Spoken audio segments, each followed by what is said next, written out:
말씀인 아모스 7장 12절에서 13절입니다. 아마샤가 또 아모스에게 이르되 선견자야, 너는 유다 땅으로 도망하여 가서 거기에서나 떡을 먹으며 거기에서나 예언하고 다시는 베델에서 예언하지 말라. 이는 왕의 성소요 나라의 궁궐임이니라. 하나님께서 아모스 선지자를 통해 이스라엘에 임할 심판을 선포케 하셨습니다. 시온과 사마리아에서 어깨에 힘을 주고 있는 권력가들이 교만하였고 이스라엘 집이 그들을 따랐기 때문입니다. 이제 이스라엘은 사로잡히는 자 중에서 앞서서 사로잡히게 될 것을 아모스는 선포하였는데, 나에게 말씀하소서라는 제목으로 말씀이 주는 교훈을 함께 나누겠습니다. 하나님께서 자기를 가리켜 맹세하셨습니다.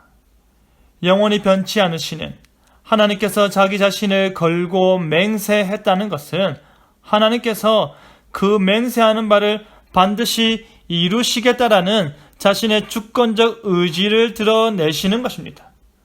그 맹세하시는 바의 내용은 바로 이스라엘의 멸망입니다.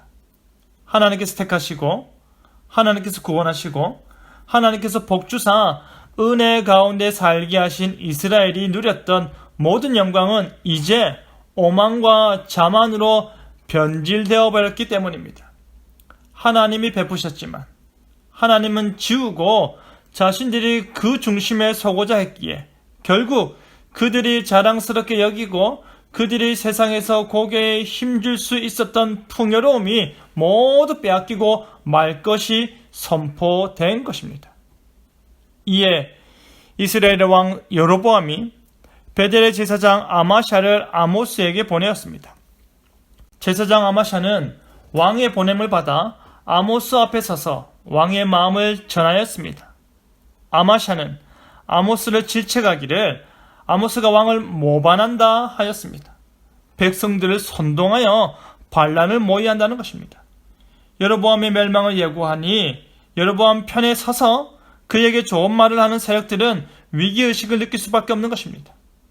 아마샤가 당시 베델의 제사장이었다라는 것이 바로 이스라엘의 우상 숭배를 주도하며 왕의 신임을 두텁게 받던 인물이었음을 알 수 있습니다. 그러니 결코 망해서는 안 되는 나라가 망하게 될 것이라고 하니 왕의 분노 못지않게 분노하는 것입니다. 아마샤는 아모스 선지자에게 너는 유다 땅으로 도망하여 가서 거기에서나 떡을 먹으며 거기에서나 예언하라고 합니다. 아모스가 선지자로 부름받고 그가 선지자 역할을 하는 것까지는 막지 않겠지만 유다 출신인 아모스에게 너희 고향에 나가서 하라며 비아냥거리는 것입니다. 매우 모욕적인 언사가 아닐 수 없습니다. 다시는 베델에서 예언하지 말라. 이는 왕의 성소요 나라의 궁궐임이니라 합니다.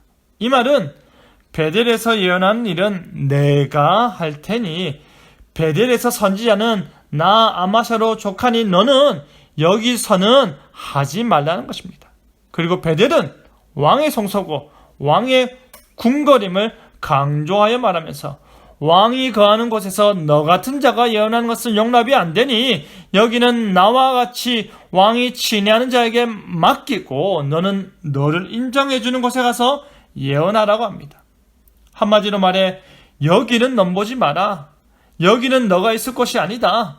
너는 너희 고향 시골로나 가서 거기서 예언으로 밥벌이 해라는 것입니다. 아모스는 너무나도 모욕적인 말을 베델의 제사장 아마샤에게 들었습니다. 하지만 아모스는 그 말을 듣고서 하나님 말씀을 다시 전하였습니다. 아모스는 자신이 선지자도 아니고 자신이 선지자의 아들도 아니었고 단지 목자요 뽕나무 재배자였지만 하나님께서 자신으로 예언케 하셔서 예언할 뿐이라고 말하였습니다. 그리고 이어서 하는 말이 예언하지 말라, 경고하지 말라고 한 아마샤를 향해 그의 가족에게 임할 하나님의 징벌이 어떠할지를 말하고 나서 이스라엘 멸망은 반드시 이루어질 것을 재차 선언하였습니다. 사랑하는 성도 여러분, 아모스 선지자는 단지 목자요 뽕나무 재배자에 불과하였습니다. 하지만 하나님께서 그에게 계시를 주사 말하게 하심으로 그가 말한 것입니다.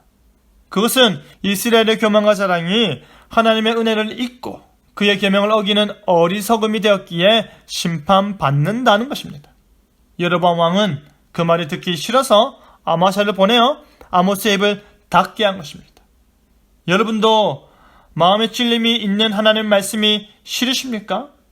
여러분도 내 귀에 거슬리는 하나님의 계명이 듣기 싫으십니까? 마음으로 말하지 말라고, 경고하지 말라고 외치고 계신 건 아니십니까? 하나님의 본심은 그 말씀을 듣고서 심판이 임하기 전에 돌이키고 회개하는 모습임을 기억하시길 바랍니다. 그리하여 나에게 말씀하소서 내가 듣고 고치겠나이다 라고 말할 줄 아는 겸손한 저와 여러분 되기를 간절히 바랍니다. 아멘.